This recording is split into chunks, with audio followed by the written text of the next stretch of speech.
Boa noite, meus amigos. Todos sejam muito bem-vindos a essa noite tão especial, né, para dentro do Toastmaster, quando faremos a nossa competição das áreas 22 e 23. A competição é uma parte importante do Toastmaster dentro do desenvolvimento dentro do Toastmasters, pois nos coloca numa posição diferente, no qual, além de trabalharmos a nossa oratória, sempre vem aquele friozinho na barriga da competição.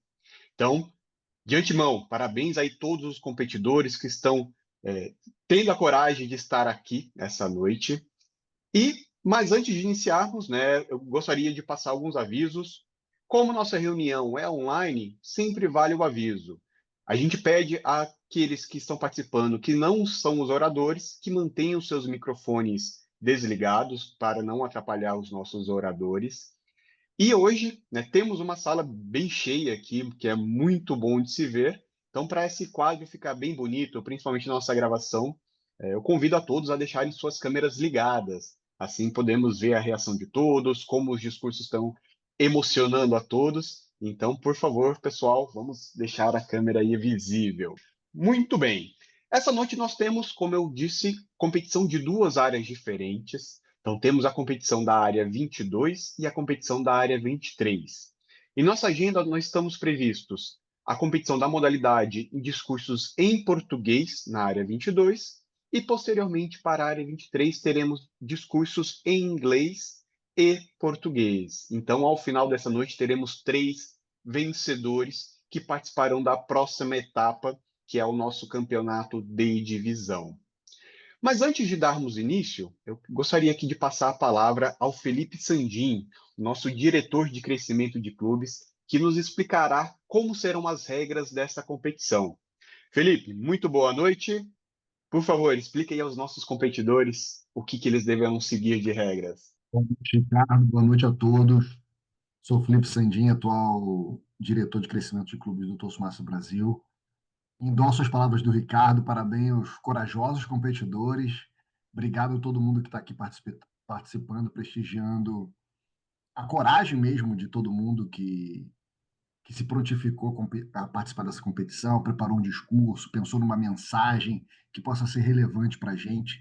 Então, acaba sendo um dia de celebração também, né? A ideia aqui é que todos possam se desenvolver e não necessariamente ganhar uma medalha.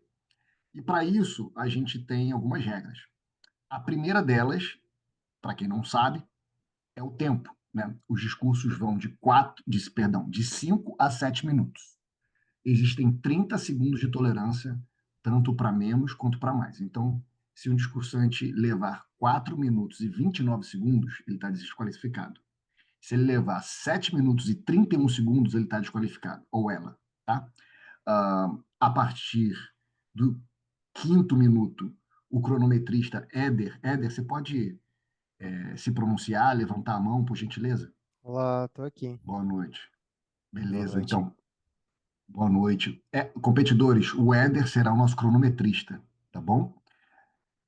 Marquem ele no Zoom de vocês para que não percam a referência de tempo. Então, no quinto minuto, ele vai levantar uma plaquinha, né? Vai colocar o background dele verde, no sexto minuto amarelo, no sétimo vermelho. Então, se você vê vermelho, é hora de você fechar sua mensagem, porque você só tem mais 30 segundos para fechar. Então, essa é a regra do tempo, tá bom? Outra regra para os competidores prestarem atenção. O ideal é que vocês estejam apresentando na câmera mais ou menos o busto de vocês, tá? Então, se a gente consegue ter um pouco da percepção do teu gestual, da tua expressão facial, assegurem-se também que o seu rosto está bem iluminado, que você está com um som adequado, tá? Então, assim que a palavra for passar para você, até pode ser o contrário, tá, Ricardo? Antes de apresentar o discursante, faz um teste ali de 2 segundos, alô, se movimentar, e aí passa, né, inicia o discurso. A partir do seu primeiro enunciado, ou sequer um gesto, olha lá o Éder mudando o perfil dele para verde, ou até um gesto que vai indicar que você está começando o discurso, o cronômetro vai começar a contar, tá bom? Se houver problema de comunicação, ou conexão, perdão, se você já estiver muito no final do discurso, a gente pode parar ali e quando você voltar a conexão continuar, de outra maneira a gente pode reiniciar o teu discurso, tá bom? Acredito que não teremos nenhum problema de conexão, pelo menos espero que não tenhamos, ok? Como o Ricardo comentou, teremos apenas um vencedor por área, sendo que a área 23 tem duas categorias, inglês e português. Então, teremos um vencedor de inglês e um vencedor de português. Além disso, eu queria saber se alguém tem alguma pergunta, dúvida, comentário sobre a lisura, né? As regras de modo geral. Um competidor, algum participante? Não?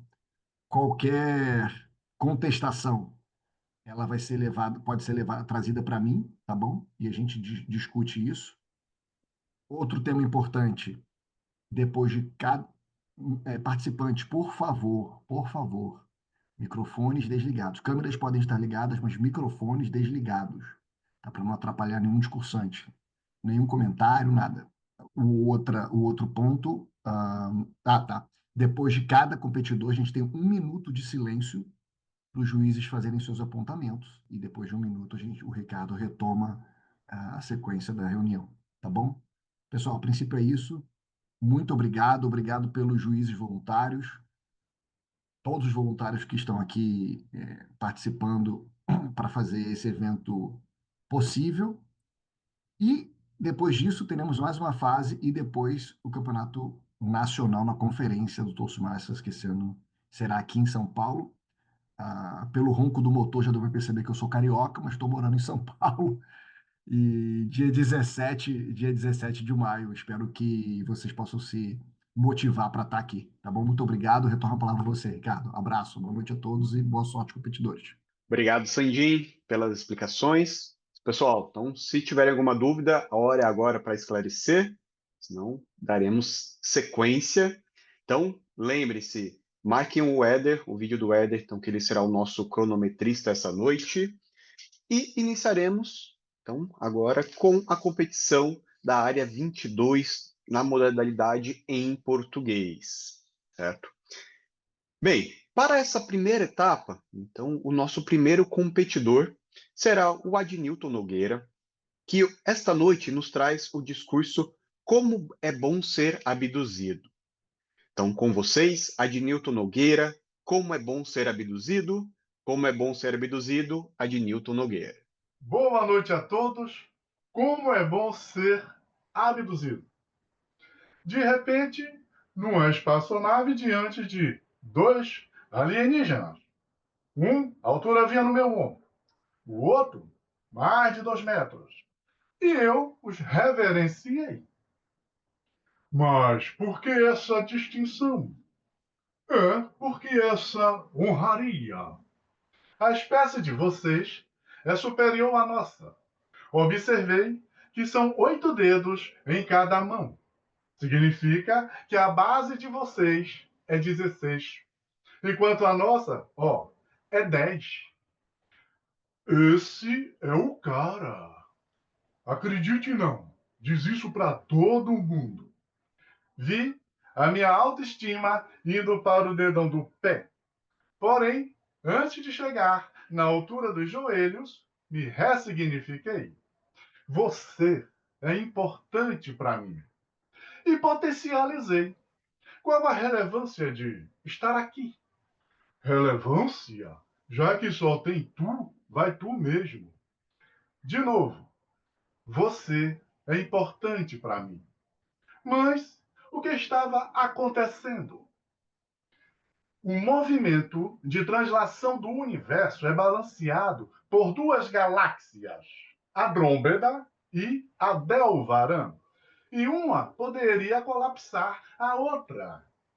Foi então decidido que só poderiam expandir no máximo π elevado à terceira potência.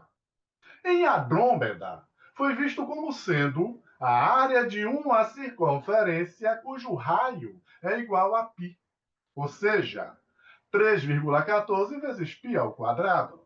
Porém, em Aldebaran, foi visto como um hexaedro, isto é, um cubo cuja aresta é igual a π. Detalhe, a área do cubo é 6 vezes a área da sua face, isto é, 6 vezes π ao quadrado, praticamente o dobro. Iria colapsar a Andrômeda. E agora, a minha relevância, sim. Precisavam de um corpo somático para resgatar o maior matemático de todas as galáxias, Arquimedes de Siracusa. E ele chegando, direto ao ponto. Essa questão nenhum matemático irá conseguir resolver. Ela vai além dos números. E agora? É para mim que você olha? Calma, calma. A oratória é a mãe da matemática. A minha intuição me diz que a resolução virá do maior orador da Grécia, Demóstenes. Estou começando a crer que ele é o cara. Sei não, às vezes falo demais. De novo, abracei a mim mesmo. Você é importante para mim. Finalmente, a abdução de Demóstenes. E lá fomos nós, rumo ao Parlamento das Decisões, onde, se pela chaminé saísse uma fumaça branca, o mestre foi bem sucedido. Amarelada, dito pelo não dito, porém negra, a decisão foi pela guerra. Se existe algo insubstituível, é o silêncio. Porém, nada como aplausos calorosos como os que ovacionaram o mestre ao declinar, sentenciando. Se você tem uma maçã e eu tenho uma maçã, se juntarmos, teremos 2 maçãs, correto? E se agora quisermos dividir, teremos cada um uma maçã, correto? O mesmo foi dito para o chanceler de Adelvaran, que assinou embaixo com todas as letras. E agora, o arremate. Se você tem um π à terceira e você também tem um π à terceira, se somarem, terão 2 πs à terceira, correto? E se agora quiserem dividir, vejamos. 3,14π ao quadrado mais 6π ao quadrado dividido por 2, 5,17π ao quadrado para ambos. A não ser que não esteja valendo de nada o que foi acordado aqui no Tratado das Maçãs. E aí? E aí? Fumaça branca para um lado, espaçonave para o outro, rumo a Atenas, onde um monumento iria nos homenagear. Nele estava escrito: Obrigado, mestre, por nos ensinar que se toda guerra começa com uma retórica, nada impede que ela possa ter seu fim em função de uma retórica. E mais ainda, até mesmo nem tenha o seu começo, graças a uma retórica. E lá embaixo, no final de tudo, estava não sei o que, Newton. Será? Amor, acorda, tá na hora. Ué, mulher, eu estava dormindo e falando o tempo todo. De vez em quando tinha que dar uma catucada. E por que você não me sacudiu? É que toda vez que eu catucava, gostava do que você falava. E hoje, o café da manhã vai ter ovos mexidos, suco de laranja, bolo de chocolate. Vai ter também salada de fruta. E agora vou fazer crepioca. O que é que eu falava? Falava, você é importante para mim. Passa a palavra. Agora, pessoal, 1 minuto para avaliação dos juízes. Muito bem, pessoal. Passado 1 minuto, seguiremos com o nosso próximo orador dessa noite, nosso próximo competidor, que é o Matheus Benter. Então, para esse discurso, o Matheus preparou o tema A Vida Presta. Então, com vocês, Matheus Benter, A Vida Presta, Matheus Benter. Boa noite, Ricardo. Boa noite a todos. Primeiramente, eu gostaria de agradecer a oportunidade de estar aqui, passando uma mensagem para os senhores. Uma sexta-feira, após o expediente, todos cansados, eu agradeço imensamente a oportunidade de estar podendo passar essa mensagem. Agradeço o comprometimento com essa instituição e com o propósito dela, e agradeço a oportunidade de poder me desenvolver. Prometo que a mensagem que eu vou passar vai ter valor. Quero convidar os senhores à reflexão de que somos a única espécie que conhecemos que tem consciência de que temos consciência da nossa existência. E mais, nós temos consciência de como funciona a nossa mente, como funciona o nosso corpo, como funcionam outros organismos, como funciona a Terra, a atmosfera, planetas, estrelas, o universo. Não tanta consciência quanto cientistas, médicos, biólogos, psicólogos, psiquiatras, mas temos consciência de muita coisa. Nós vivemos numa brecha temporal pequena, comparada à idade da Terra, comparada à idade do universo, mas vivemos numa brecha temporal muito privilegiada. Privilegiada pelo acesso à informação. Com esse dispositivozinho aqui, a gente consegue aprender tanta coisa. Informação que só tinha acesso grandes mentes, brilhantes, pessoas da alta classe, elite, mas hoje, pessoas comuns como eu, como vocês, conseguem acessar essas informações. Estudos pensados por mentes brilhantes. Hoje, está na palma da nossa mão.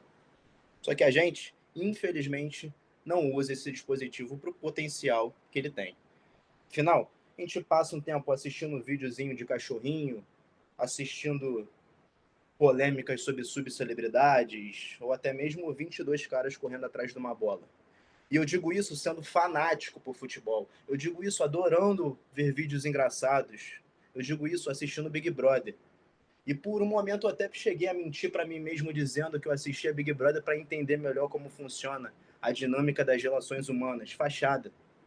Assisto Big Brother, é um entretenimento que anestesia a angústia que é viver, né? A bagunça que é a vida. A vida é uma bagunça, mas não só a vida, o universo é uma grande bagunça. Inclusive, grandes cientistas estudaram no passado e conceituaram a entropia, que explica que o universo começou num centro muito denso de matéria, explodiu para tudo que é lado e desde então ele caminha para o caos completo. Uma bagunça generalizada. Começou num ponto pequeno, explodiu, começou a expandir e desde então caminha para uma bagunça completa, cada vez mais bagunçado e mais caótico. E a gente vive nessa brecha temporal que é um privilégio, onde as coisas estão minimamente organizadas. Quero convidar os senhores a imaginar um balde cheio de bolinha de gude. Numa sala vazia, você despeja esse balde e as bolinhas de gude se espalham pela sala. Você pode até falar, mas as bolinhas pararam em lugares aleatórios, o movimento das bolinhas é aleatório. Mas se você para entender, na minúcia, cada bolinha, como cada uma encostou na outra, hein? E alterou a trajetória de uma das outras, você consegue entender como cada uma foi parar naquele lugar. Assim, os átomos que explodiram, matéria foi para tudo que é lado, uma bagunça generalizada, mas foram se encaixando, foram se organizando e deu forma ao que temos hoje. Organizou nossos corpos dessa forma, corpos capazes de mudar o meio, corpos capazes de se comunicar. Eu entrei num acordo com você e com a sociedade que fala a mesma língua que eu, que a partir dos sons que eu emito, você recebe esses estímulos e você consegue captar uma mensagem. Tem uma música que diz que palavras são só palavras. Palavras não são só palavras, gente. Palavras têm o poder de mudar a vida das pessoas por completo. O Adnilton estava do outro lado do corredor.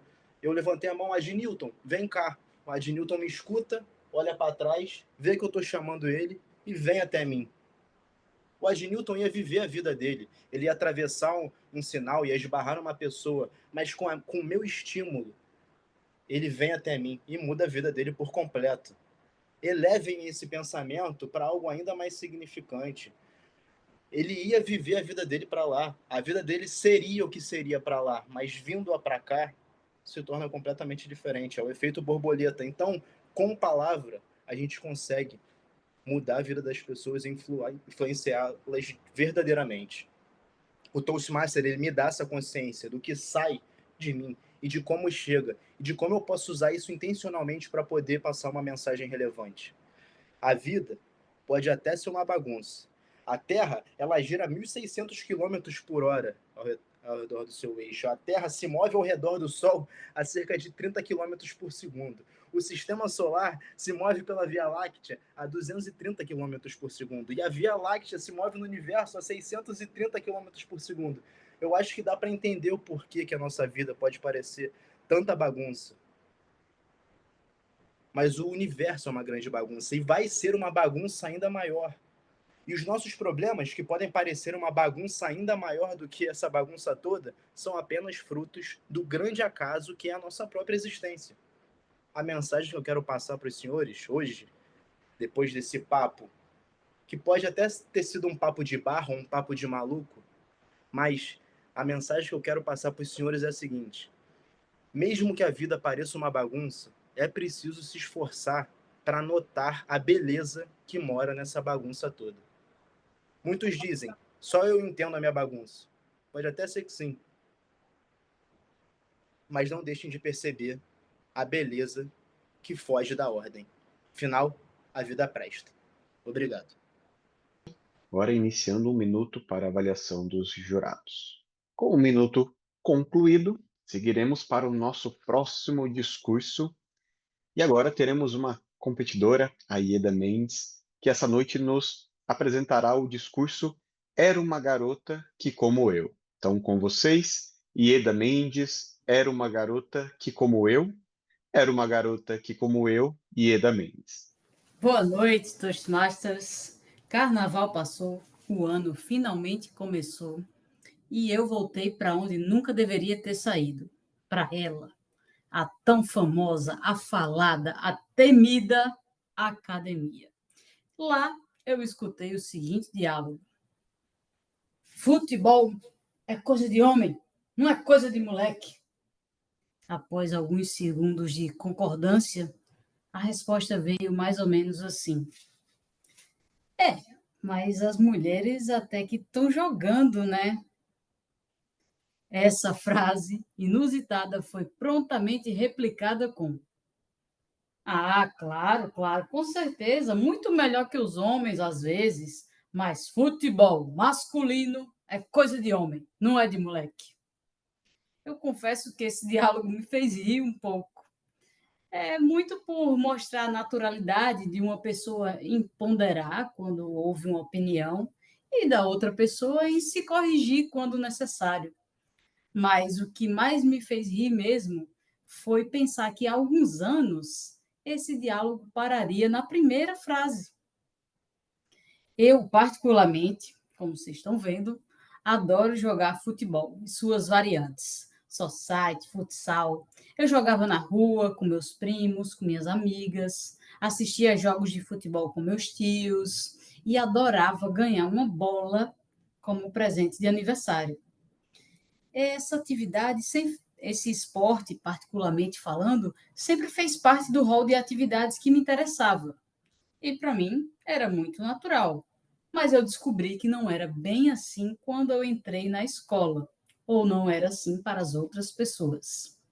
Na aula de educação física, a turma se dividia em 2 grupos. Meninas iam jogar bola.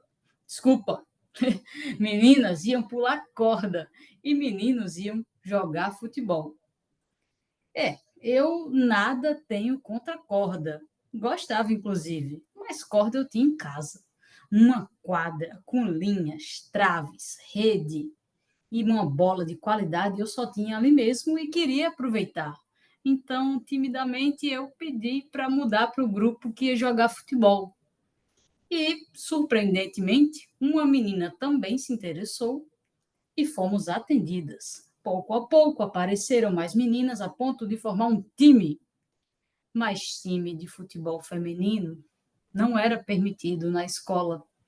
Feminino, só time de vôlei. Ou pelo menos era assim, até minha mãe aparecer para salvar o dia e colocar nossas chuteiras para jogo. Ela, numa reunião de pais, falou o que precisava ser falado, que o esporte é apenas uma atividade e nada tem a ver com o gênero.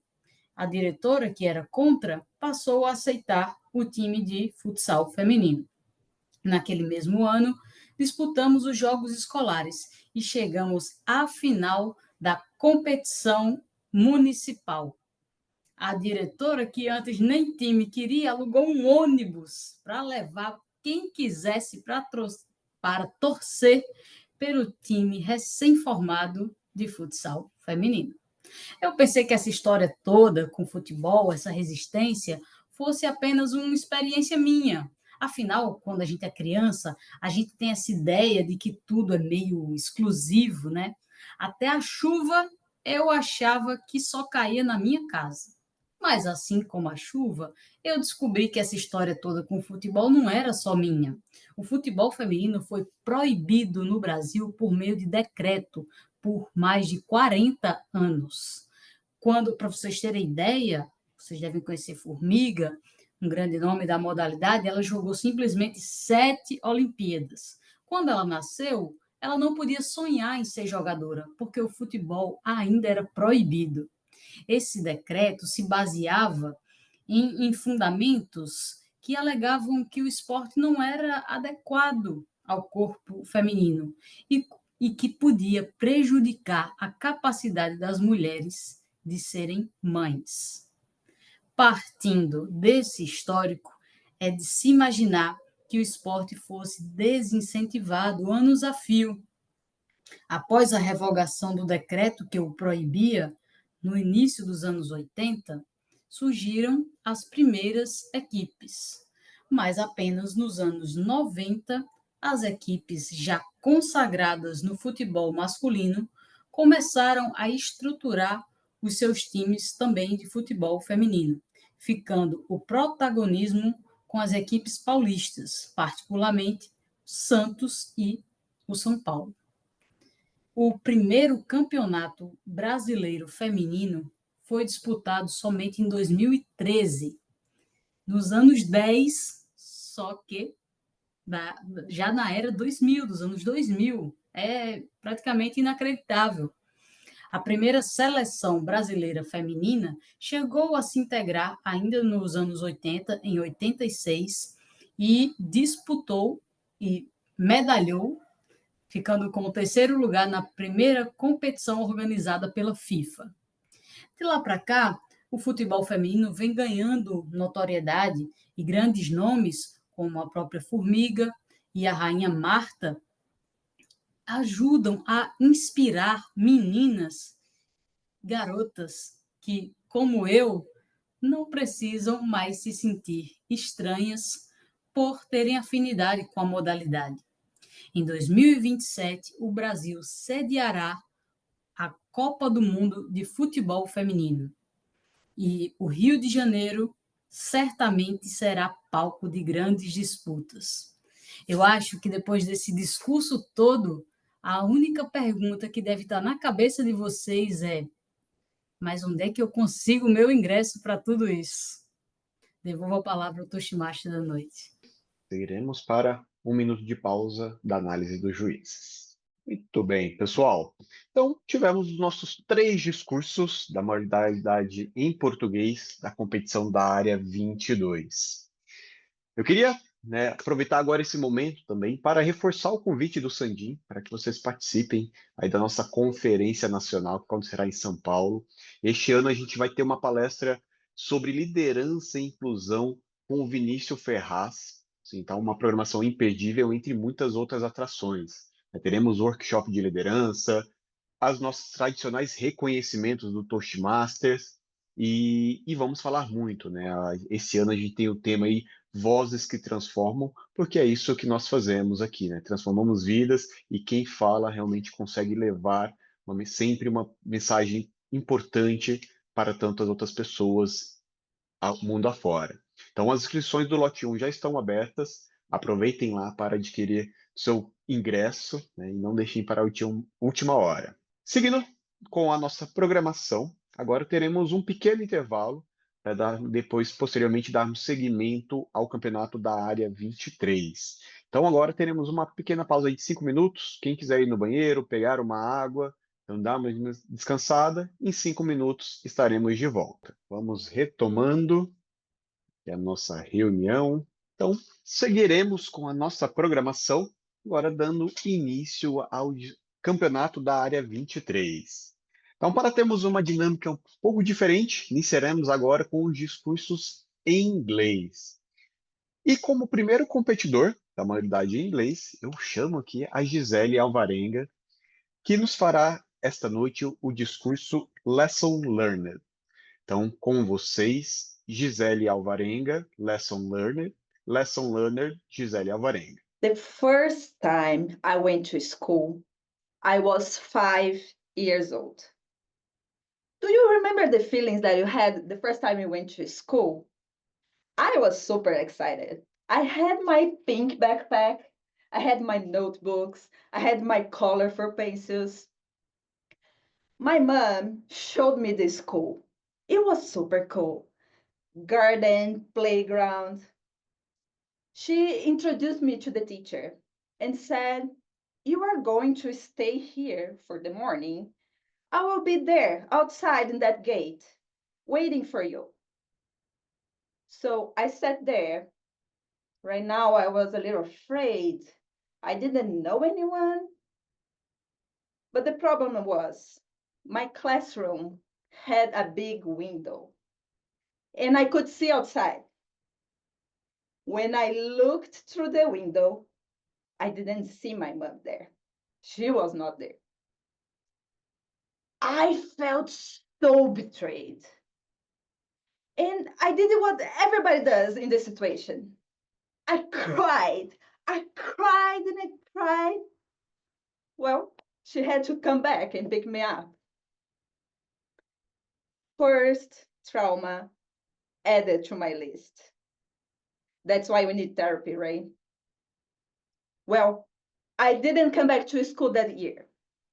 The following year, I was now 6 years old. Now going to school was not an option anymore. I had to go. My mom didn't promise me anything this time, but she used to teach in that school. So I knew she was going to be there.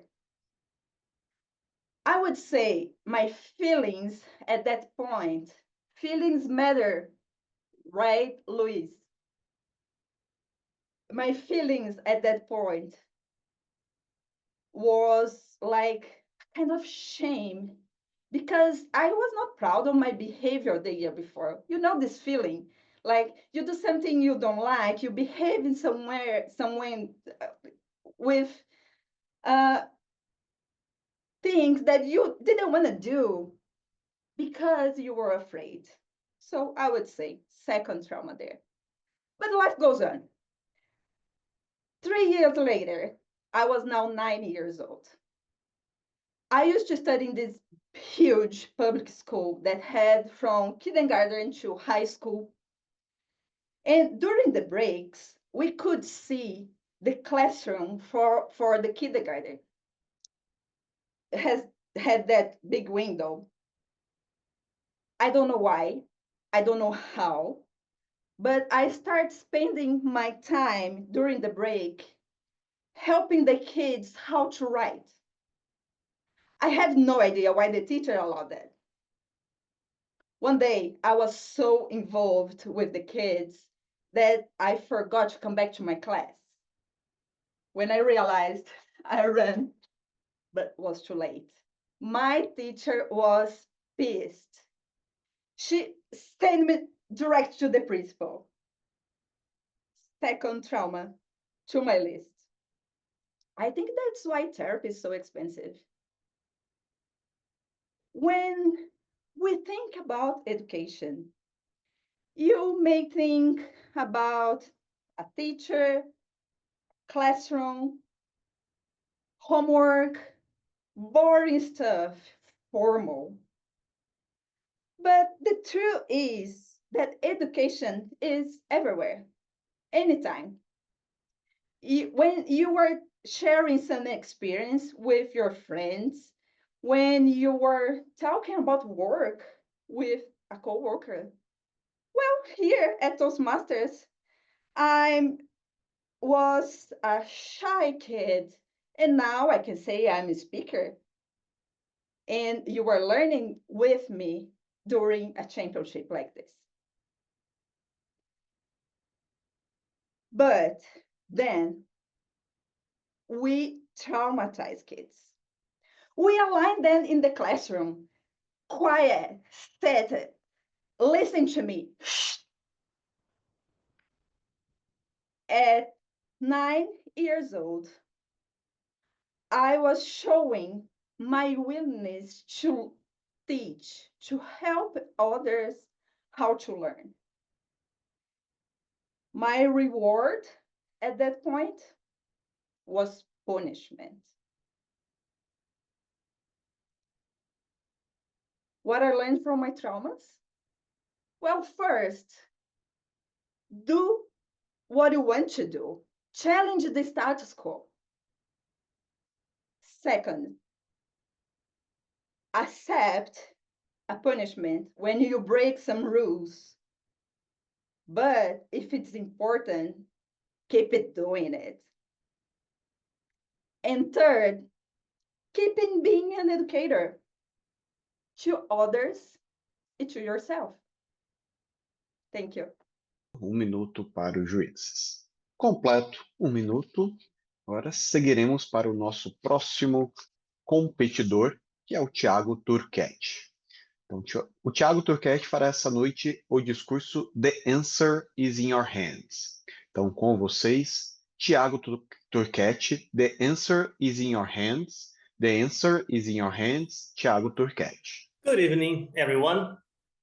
Today, I would like to invite you to a journey that requires nothing else but your imagination. As part of this exercise, we are going to have two people. One of these people is yourself. That's right. And the second one is someone that knows you deeply well. Someone that knows your challenges, your struggles, the things that you are good and bad at. So you might be asking, okay, tell me who that is. That person is yourself again, but not yourself from today. Yourself from 10 years ago. How crazy is that? So it's gonna be you and yourself from different versions. Imagine how funny that different perspective analysis could be. So the way that this is going to work is simple. You're going to be meeting at a restaurant, any nice place that you want, having some coffee, drinking something, discussing about life. As you can imagine, your younger version starts considering all the anxiety about all the questions, expectations about future. So he starts like this. Hey, so okay, how's life? And then your older version responds, it's good. We were just with our son. He's 6 years old now. We were just finalizing his tree house. He has been asking that for ages now. That kid is amazing. He's just like his mother. By the way, she's still the love of our lives.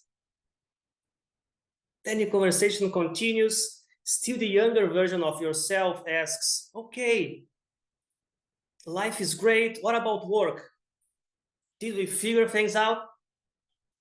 Then your older version responds, we did. Work is great. We work at a nice company, great people. Things started to align and actually work out when we started to realize that we are the ones that control our future. When we stop doubting about ourselves, that's it. Oh, that's awesome to hear. So now, tell me something. Have we made the proper choices? Then your older version responds again. Yeah, we did. Not every single step was certain, but I guess that led us to who we are today, isn't it? Certain steps were painful, some of them were rewarding, all of them made who we are today. I guess that's what matters, right? Okay, so the exercise finalized for a bit. And I want you to consider two specific words, part of this whole context. Change and choices. These are two powerful words, aren't they? Studies suggest that we make something around 6,000 decisions every single day, from small decisions to huge ones. Decisions like, which color am I going to wear today? Which route am I going to follow to commute to work? Am I going to smile at that stranger that's out there? Small decisions, 6,000 per day. Do we stop making them for some reason? No. We just decide. Yet so often we hesitate. We wait for the perfect moment, for that certainty, for us to feel great. Avoid having fear. Let me tell you something. Certainty doesn't exist. There is an old story that somehow correlates with that. A young boy and a wise sage. That young boy wanted the certainty. He wanted to test the wise sage. He had a small bird hidden as part of his hands, and he was going to test the sage with something like this. He was going to ask the sage if the bird was dead or alive. If the sage said that the bird was alive, he would crush the bird and show the sage the dead bird. If he said that the bird was dead, he would show him the bird and set it free. When he asked that to the wise sage, you know what he responded? The answer to that, my friend, is in your hands. That's amazing, right? And so is that with our lives. We are the ones that have the power to change anything that we want. We control every single step of our lives. We have the power, the capabilities to do all of that. Let me ask you something. Let me ask you to reflect about your life. Reflect about the next 2, 5, 10 years. We will be proud of the choices that you are making this moment, this exact moment. We will look back and say, yeah, I was awesome. I did everything I could. That's life. So next time that you are invited to a journey just like this one, to sit with your older and your younger version, be proud of yourself. Be proud of what you accomplished, the errors that you perhaps executed. But just note something. The answer for everything is always in your hands. Thank you all. Minuto para a avaliação dos jurados. Muito bem, pessoal. Vamos seguindo com a nossa programação. E agora, o nosso terceiro competidor é o Luiz Felipe Caos, que essa noite nos apresentará o discurso Your Feelings Don't Matter. Então, com vocês, Luiz Felipe, Your Feelings Don't Matter, Your Feelings Don't Matter, Luiz Felipe. We live in a time in history where society has transformed itself in a crowd of emotionless, unstable, and passionate people. People have primarily oriented their lives based on their feelings and their feelings only. And there is no worse way of guiding your life than this. Instead of considering other aspects of your life, such as ethics, moral, they are considering only their feelings and worst, their feelings on that moment. My name is Luis Felipe de Albergaria Caos, and tonight I want to talk a little bit about how you should avoid your feelings in order to have a better life. So, recently my girlfriend and I decided to get married. And we discovered that our church has an engaged couples course, which is a course for people who want to take the next step on their relationship. As you can see in the picture, I am on the upper side, left way of the picture, and it was a very rich experience. I remember the first speaker marked me in my whole life. He said really directly, if you want to get married, if you want to be successful on your marriage, you should avoid passion. And if you are passionate about your fiance, you should not get married. I was terrified because I thought that being passionate is a necessary ingredient on a successful marriage. But as he later explained, that you should never take a really important decision in your life whenever you are so much emotional. The biggest decisions of your life should be really way more about principles and values instead of only your feelings. Behind your feelings, there is nothing, but behind every principle is a promise. I was also terrified because this course is famous in my city because nearly half of the couples who entered, they give up getting married. And luckily, I was not one to be successful and I got through the course. Not my fiance, as you can see in the picture. Just kidding. She was working on that day. That's why she's online through that cell phone I put there. So, continue talking about feelings and how they should not be the first aspects to decide our relationships or decisions. What should then?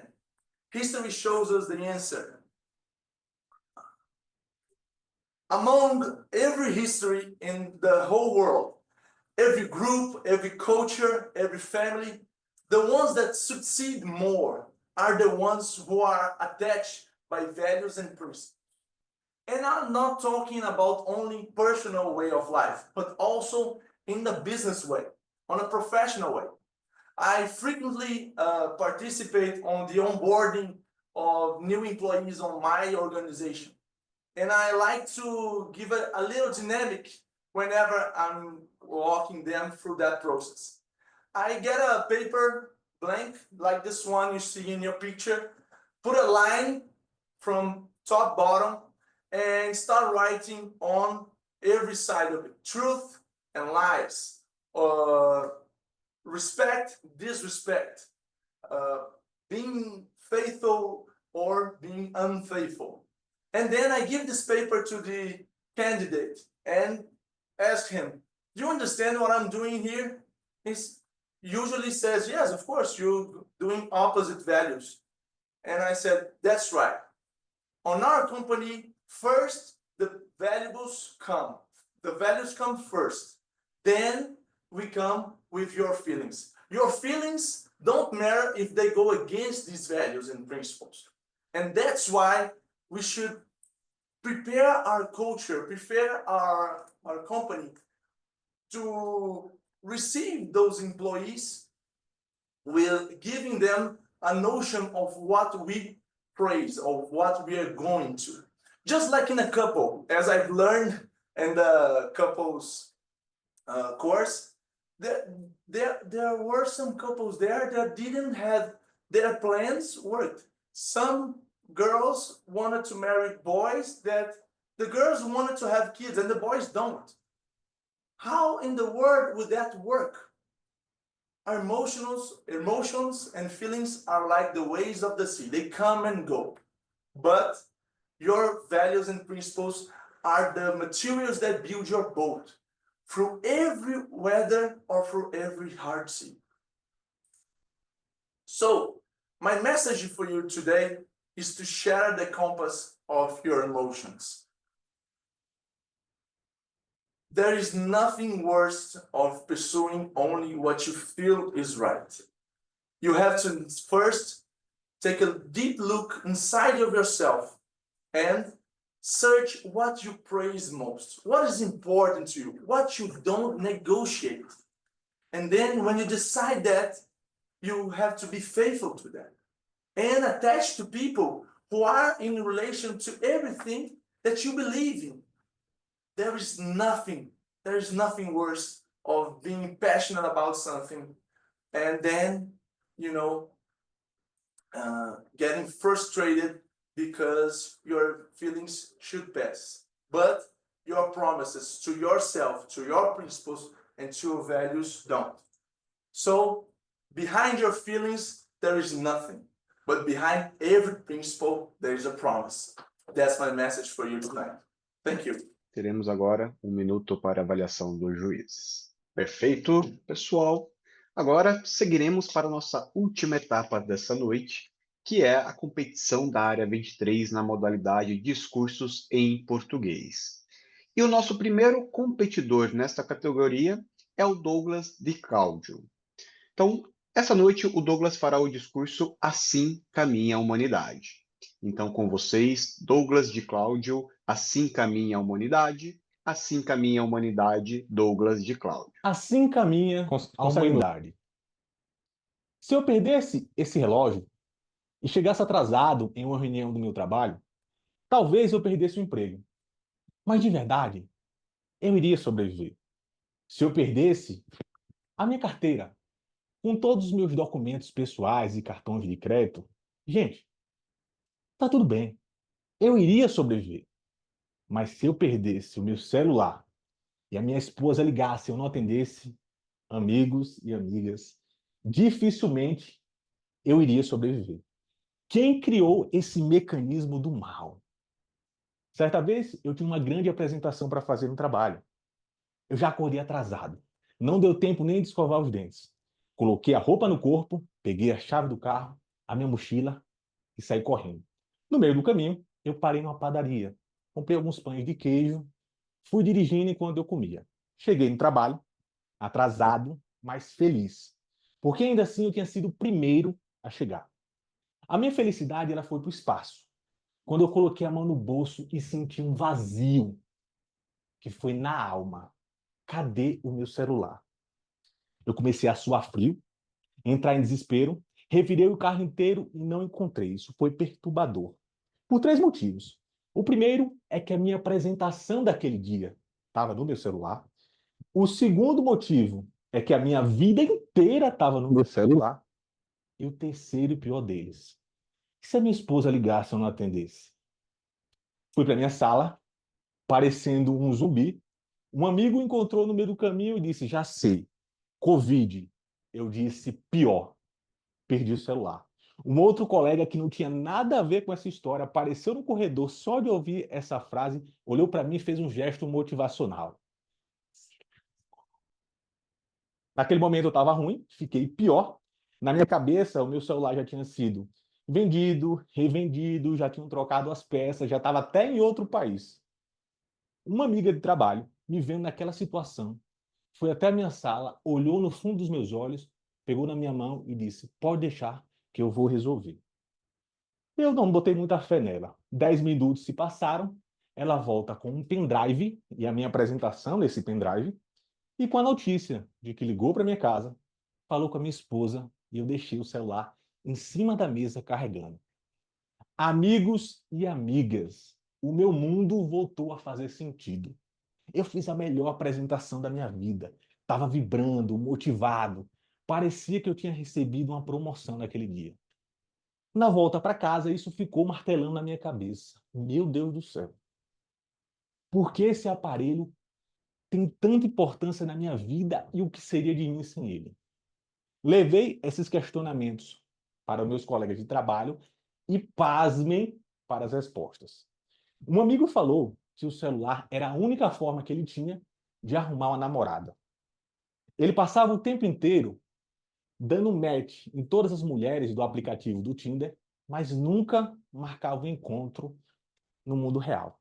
Aparentemente, ele namorava mais com o aplicativo do Tinder do que com um ser humano de verdade. Um outro amigo falou que o celular era a única forma que ele tinha de se conectar com a natureza. Todos os finais de semana ele fazia cachoeiras, trilhas e preso no telefone o tempo inteiro, fazendo stories, reels e outros conteúdos para a rede social. Foi aí que eu percebi. Estávamos todos presos a ele. Viramos escravos da nossa própria criação. Se estivéssemos no filme da Disney, eu diria que foi a Malévola que criou o celular para espalhar o caos na humanidade. Se estivéssemos no filme da Marvel, eu culparia o Thanos. Diria que ele criou o celular para acabar com metade da população do mundo. Mas como estamos no mundo real, eu culpei a minha sogra, que me deu o celular para acabar com o meu casamento. E sabem o que mais ficou prejudicado com o avanço dessa tecnologia? A nossa interação. O que significa ser humano? Quando alguém diz, nossa, o Douglas é tão humano, o que isso quer dizer? É simples a resposta. Vem da nossa capacidade de interagir com outro ser humano como se ele fosse um ser humano. Outro dia eu vi uma mãe almoçando com o filho e o filho estava preso no celular, rolando o dedo na tela, de um lado para o outro. Ela dizia, Lucas, largue o celular que está na hora de almoçar, meu filho. O menino preso na tela, de um lado para o outro. Ela disse, Lucas, eu já avisei, largue o celular que está na hora de almoçar, meu filho. O menino preso na tela, rolando o dedo de um lado para o outro. Ela disse, acabou a paciência, me dá isso aqui. Puxou o celular e olhou para o menino olhou nos olhos da mãe e rolou o dedo na cara dela. A inteligência social nos traz dois tipos de modelos de interação que vale a pena entendermos. O primeiro modelo chama o modelo eu-você. O modelo eu-você ocorre quando em um processo de comunicação humana, ambos os lados se percebem como seres humanos. O outro modelo chama-se o modelo eu-isso. Nesse modelo, não existe essa conexão. A relação com outro ser humano é como se ele fosse um objeto, objetivo, uma venda, uma meta, uma coisa, algo não humano. O modelo eu-isso nos traz uma grande reflexão para o dia de hoje. A de que se você se comunica com outro ser humano como se ele fosse uma coisa, você é tão humano quanto o ChatGPT. Infelizmente, amigos e amigas, assim caminha a humanidade. Interagindo com coisas como se fossem pessoas e tratando pessoas como se fossem coisas. Até que um belo momento da vida, você erra, você cai, você falha ou simplesmente perde o celular. E percebe que apenas um outro ser humano é capaz de te estender a mão e te ajudar a levantar. E nesse singelo momento, você olha nos olhos do outro e percebe algo grandioso. Que não existe tela nem tecnologia no mundo capaz de se conectar com pessoas reais. Assim caminha a humanidade. Um minuto para a avaliação dos jurados, seguindo com a nossa programação. Agora eu chamo o nosso próximo competidor, Eduardo Brunera, que fará o discurso A Alquimia dos Filhos. Então, com vocês, Eduardo Brunera, Alquimia dos Filhos, Eduardo Brunera. Boa noite aos convidados, boa noite aos meus colegas de clube, que eu sei que estão aqui. Antes de eu ser pai, eu sempre me fazia uma pergunta. Como deve ser criar um ser pensante? Como deve ser criar um filho? Eu acabei descobrindo que criar um filho é passar por um processo de alquimia, todos os dias. Eu vou explicar para vocês um pouco como funciona esse processo. A alquimia ela consiste em transformar um material impuro em um material puro. Quebrar o velho, fazer renascer o novo. Fazer um material valioso, um material raro. E eu descobri que isso começou em mim no momento que eu descobri que eu seria pai. Cheguei em casa, minha esposa havia dito que tinha um presente em cima da cama. No momento que eu entrei no quarto, lá estava uma pequena roupa de lã amarela. No momento, me ajoelhei, agradeci. Nessa mesma noite, dormi abraçado nesse pequeno pedaço de lã. E foi aí que a alquimia começou. A alquimia, ela consiste em 3 etapas. Essa transformação, a alquimia toda, ela possui 3 etapas. Eu vou explicar para vocês como cada uma funciona e como cada uma se relaciona comigo. A etapa 1, Nigredo, a morte do velho. No momento que eu peguei minhas filhas na maternidade, cheguei em casa e coloquei elas em cima da minha cama, olhei para minha esposa e nós sabíamos que não havia volta. Dali em diante, seriam novas pessoas, seria um novo Eduardo. As minhas noites, confesso, nunca mais foram tranquilas. Assim como chegar em casa depois do trabalho, agora ficou mais feliz. A segunda etapa se chama albedo. Nessa etapa é a renovação do que foi quebrado. O início de uma certa iluminação e a compreensão das coisas ao nosso redor. E foi nessa etapa que eu adquiri novas habilidades e a melhor de todas, eu passei a ver o mundo sobre os olhos de outra pessoa. Eu virei perito em fralda. Sabia onde comprar, quando comprar, o que tinha que comprar, qual fralda machucava minhas filhas, qual fralda era melhor para sair, qual fralda era melhor para ficar em casa. Minha esposa virou expert em variação vocal. Ela sabia definir o que era um choro bom e o que era um choro ruim. Na minha cabeça tudo era choro. Mas para ela o choro ruim podia ser ou um choro ruim de levar no médico ou um choro ruim de deixar quieto. Quando eu passei a ver outras coisas, nessa mesma etapa, eu descobri algo muito importante, que era ver o mundo sobre outros olhos. Eu não lembro a primeira vez que eu comi chocolate, mas eu lembro exatamente da expressão no rosto das minhas filhas na primeira vez que elas comeram um bolo de laranja e experimentaram um pão de queijo. A terceira etapa, que é a última, é a etapa final, a transformação final do material impuro na sua matéria mais alta. É nesse momento que o pai se sente um expert em tudo. O Capitão América passava vergonha perto de mim. Nesse momento, adquiri aquela habilidade que todo pai, quando chega no momento, diz, agora eu venci. Um tapinha na fralda, eu já sei quantos xixi ela vai aguentar, ou se eu tenho que trocar ela de agora. Também foi nessa etapa que eu adquiri telepatia. Aprendi a me comunicar com a minha esposa, não por olhar, mas só pensar. Se ela ficava quieta, parada, pensando, e nós estivéssemos saindo, eu já sabia o que era. Colocava a mão no ombro dela e dizia, meu amor, já peguei, coloquei na bolsa das meninas, a gente pode ser tranquilo. Foi também nessa etapa muito importante que eu aprendi um idioma e uma linguagem. Eu aprendi a linguagem do olhar. Nessa etapa, eu aprendi todas as nuances da delicadeza do olhar das minhas filhas.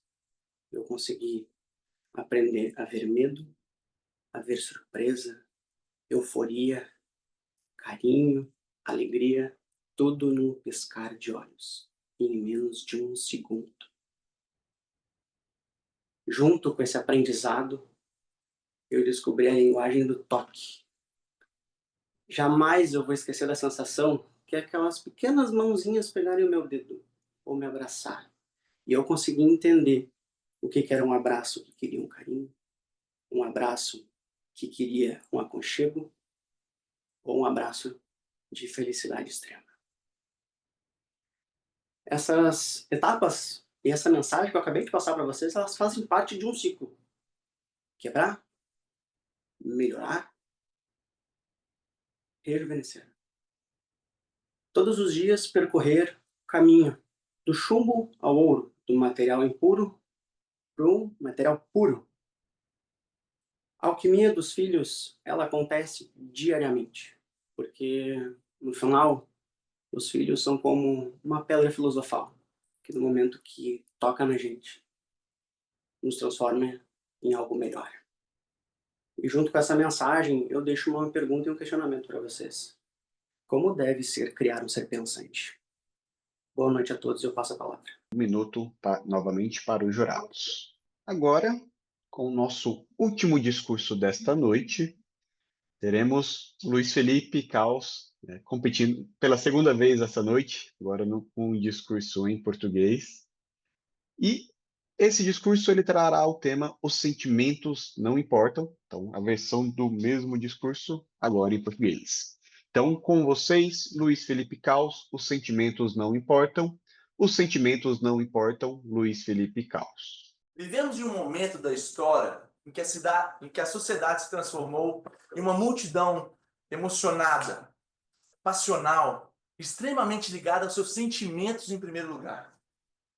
Essas pessoas se tornam extremamente instáveis e colocam de lado qualquer outro aspecto muito importante da nossa vida, como o respeito, a ética ou até mesmo a moral.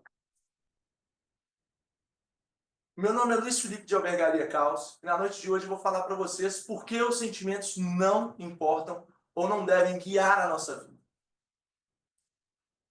Recentemente eu fiz um curso de noivos. Eu e minha namorada decidimos entrar nessa incrível jornada e desafiadora de se casar.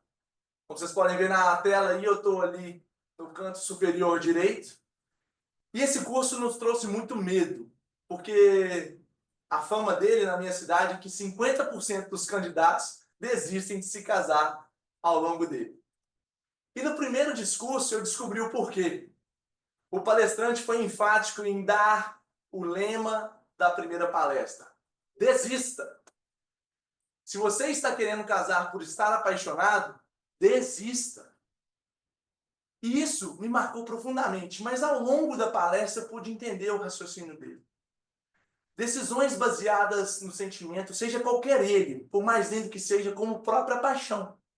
Aquele sentimento gostoso das borboletas no estômago, ou aquele calafrio, a vontade de ver a namorada, não deve ser o fundamento para uma decisão tão importante como o casamento. Nesse curso eu aprendi tanto e eu recomendo a todos que façam. Mas a questão fica. Para quem está duvidando, eu formei. Minha noiva, infelizmente, não. Estou brincando, ela está ali, só que ela estava online porque estava trabalhando naquele dia. E apesar do alto nível de desistência, a gente conseguiu se formar. Mas eu fiquei pensando, se não é um sentimento, o que deve guiar a minha decisão ou o meu relacionamento? A história nos responde essas perguntas. Grandes culturas, famílias, grupos ou até organizações têm se mostrado mais resilientes através do tempo, mais fortes quando estão ligadas por princípios e valores. Os sentimentos, e por isso que lideranças emocionais ou passionais são tão perigosas, têm levado as organizações mais à ruína do que à prosperidade. Isso em qualquer âmbito, tá, gente? Isso serve tanto para o pessoal quanto para o profissional.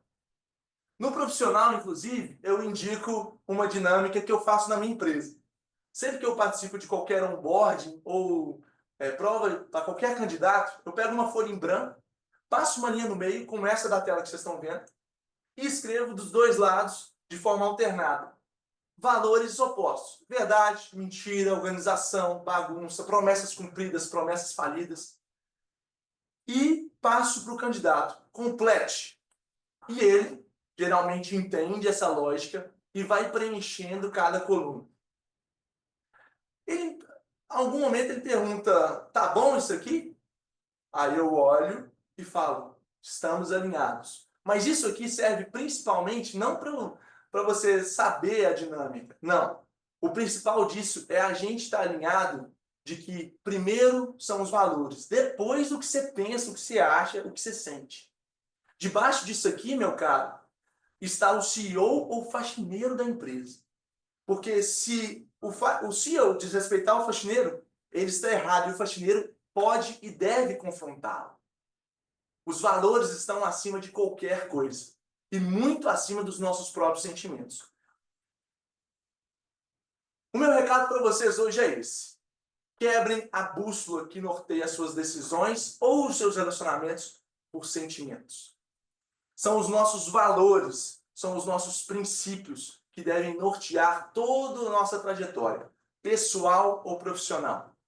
No curso de noivos, eu me lembro muito bem de um casal que desistiu porque, ao longo do curso, eles decidiram que um queria ter filhos e o outro não. Poxa, mas se no namoro você não descobriu isso, você está fazendo o quê? A verdade que a gente acaba descobrindo, e inclusive é esse o propósito da igreja a fazer esse curso, é que a maioria dos namoros são fundamentados em nutrição de sentimento e não no conhecimento de princípios e valores. Só que no longo prazo, pessoal, a gente sabe que o que fica são o que a gente acredita. Então, o meu recado para vocês é esse.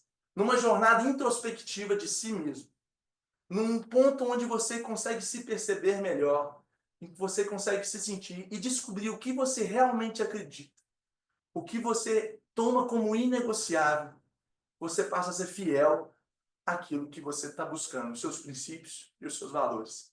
Porque os sentimentos mudam, passam como as ondas do mar, que vêm e vão. Mas os valores vão te levar a lugares que você nunca poderia cogitar. Eu sou muito feliz hoje, casei, porque eu passei nessa prova de conhecer melhor os valores da minha esposa. E pretendo, com isso, fazer uma trajetória de sucesso, um casamento duradouro. Claro que com a ajuda de Deus e com a ajuda de todos aqueles que a gente nos circula.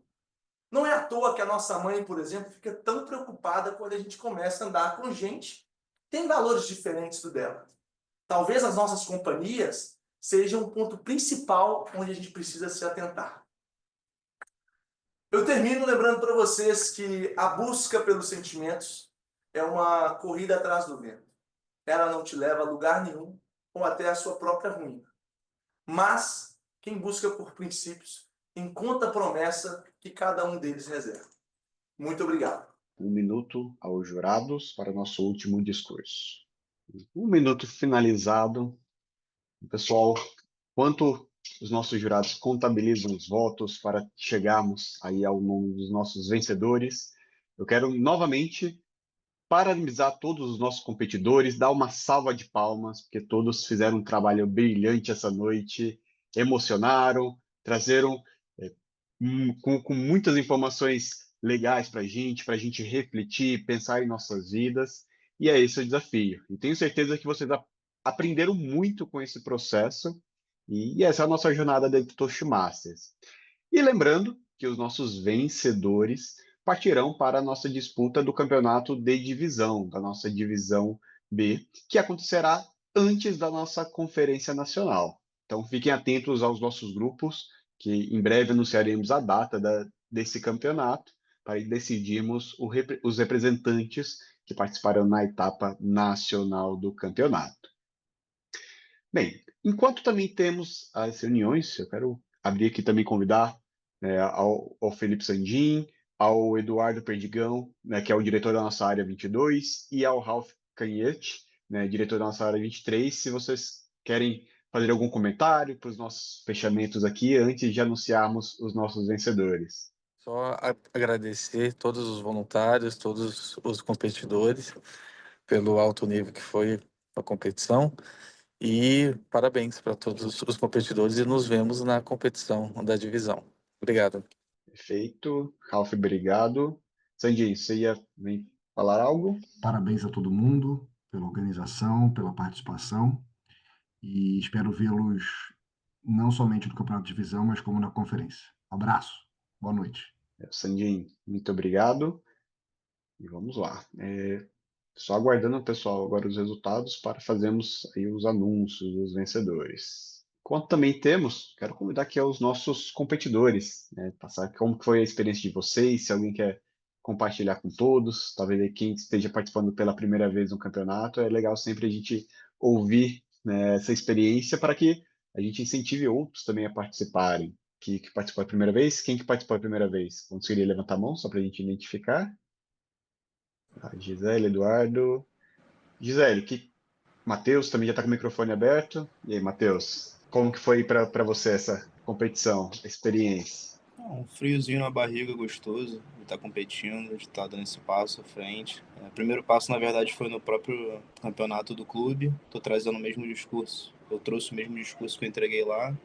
Tive uma resposta boa lá, mas super interessante aqui também, não só apresentar meu discurso, mas como ter a oportunidade de escutar discursos tão maneiros que os outros competidores entregaram. Adorei também escutar os discursos do Luiz, que foi entregue tanto em português quanto em inglês, e é maneiro a diferença das dinâmicas entre as línguas. Foi uma experiência bastante enriquecedora. As palavras. Realmente uma experiência diferente, né? Aproveitando então o gancho, Luiz, vamos levantada. E aí, cara, você realmente topou um desafio bem grande, né? Fazer 2 na mesma noite. Eu acredito que a oportunidade está passando, né? Por mais que o nosso intuito é do conforto, a gente tem que se provocar a se lançar. Então, eu tenho só a agradecer ao Toastmasters, que desde quando eu entrei no meu grupo lá, o meu crescimento de oratória facilitou minha liderança, minha carreira profissional, é muito enriquecedor. E promove, né? Acho que esse ambiente de desafio mesmo, até de competição, eu acho que nos motiva. Eu acho é muito gostoso de participar, ganhando ou perdendo, porque a gente sabe que está evoluindo como pessoa, entendeu? E não são todas as pessoas que têm a oportunidade de ter tanta gente aqui para te avaliar. Então, só motivo de agradecimento a todos que estão aqui. A sexta-feira, 9 horas da noite. É bacana de estar dentro de um grupo tão legal. Assim. Legal, Luiz Felipe. Não, e realmente todos saem ganhando, né? Acho que não tem perdedores numa competição como essa. Todos aprendem bastante. Então só temos vencedores por aqui. O que mais? Gisele, nos diga aí como que foi para você essa experiência aí de uma competição a nível de área. Eu confesso que competição não é uma coisa que me motiva. Não estaria praticando o discurso por causa de uma competição, mas ao mesmo tempo é interessante ver a dinâmica mesmo e ver o engajamento das pessoas, né? Inclusive no nosso clube mesmo, ou nos outros clubes. Eu faço parte de um clube internacional também, sediado na China, e eles estavam super empolgados com a competição e a oportunidade de se destacar lá no clube, porque aí é uma coisa grande para eles, né? Muito mais do que é para a gente nas nossas áreas. Mas sim, é uma oportunidade de praticar, de continuar praticando e seguindo no Toastmasters, no nosso aprendizado aqui. Legal. Aí, nossa, mas deve ser um desafio. Participar dos clubes da China, pelo fuso horário, deve ser desafiador conciliar. Mas, Tem que acordar às 6 da manhã no sábado. isso que é dedicação. Parabéns. Vamos lá, também aqui, indo, vez o Thiago também participou a primeira vez, né, nessa etapa, como foi, Thiago? E assim, principalmente no inglês, né? Também que eu sei que foi um desafio que você topou, aí participar com esse discurso no inglês. Isso. Boa noite, pessoal. Na realidade, é a minha segunda vez que eu participei, na anterior, né, mas aí em português. Quando surgiu essa oportunidade de fazer em inglês, como a língua é algo que eu, querendo ou não, tenho no meu dia a dia isso, por que não, né, se desafiar? Então, essa foi a ideia. Como a Gisele mencionou, o desafio aqui não é contra o outro ou a outra, né, é contra, né, nós mesmos, desenvolver nós mesmos a cada dia. Então, esse é o foco aqui. Mas, muito feliz aí. Perfeito, Thiago. Obrigado por compartilhar. Mais alguém, pessoal, que participou, gostaria de passar alguma sobre sua experiência? Seguiremos aí para... Vamos lá, de Newton. Vamos lá, rapidamente, de uma vez que está chegando aí o resultado, eu quero dizer o seguinte, que para mim toda vez é a primeira vez, não tem esse negócio, já participei 5, 6, 7, é o mesmo frio na barriga, é o mesmo nervosismo, fica aquela tensão, e é isso justamente que faz com que a gente continue no Toastmasters, porque no dia que eu não senti mais nada, eu acho que aí já era, não tem muito porquê. a gente se sente realmente humano e sente o calor humano, a gente vibra, a gente participa, a gente torce. E o mais importante, como disse o nosso colega, a gente cresce, e cresce como ser humano. Isso é que é maravilhoso. Mas devolvo a palavra. Legal, Adnilton. Muito bem, pessoal. Pelo andar, agora já do horário, vamos seguir então agora para as premiações, né? Então, temos 3 vencedores essa noite.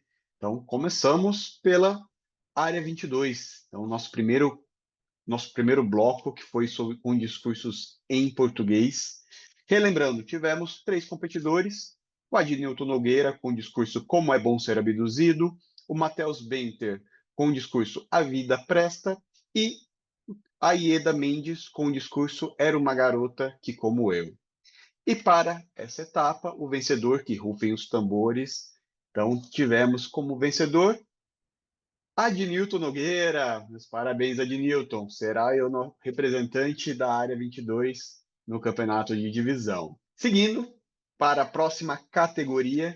Então, agora na área 23, modalidade discursos em inglês, os nossos competidores foram a Gisele Alvarenga com o discurso Lesson Learned, o Thiago Turquete com o discurso The Answer is in Your Hands, e o Luiz Felipe Caos com o discurso Your Feelings Don't Matter.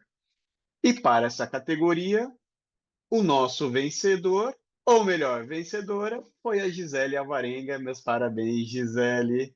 O pessoal gostou bastante de seu discurso, será a representante da área 23 nesta categoria. E para finalizarmos, a nossa terceira categoria desta noite, na área 23, com os discursos em português, tivemos como competidores o Cláudio de Cláudio com o discurso Assim Caminha a Humanidade, o Eduardo Brunera com o discurso Alquimia dos Filhos e o Luiz Cláudio com o discurso Seus Sentimentos Não Importam. E nessa categoria, o grande vencedor da noite foi o Cláudio de Cláudio, que seguirá para a próxima etapa. Meus parabéns aí a todos, né, não somente aos nossos vencedores, mas a todos os nossos competidores. Desejo aí boa sorte para as próximas etapas e agradeço a presença de todos. Parabéns a todo mundo e principalmente aos vencedores. Pessoal, vou colocar aqui, desculpa te interromper, Ricardo, informações também sobre a conferência, tá? Quem quiser participar, vocês já vão ter aqui na mão o caminho para fazer a inscrição. Muito bem, pessoal. Com isso, concluímos aqui a nossa competição nesta noite. Agradeço imensamente a presença de todos, a oportunidade também, né, o convite do Ralf aqui para liderar a reunião. E desejo boa noite a todos, um bom fim de semana. E nos vemos aí na próxima etapa.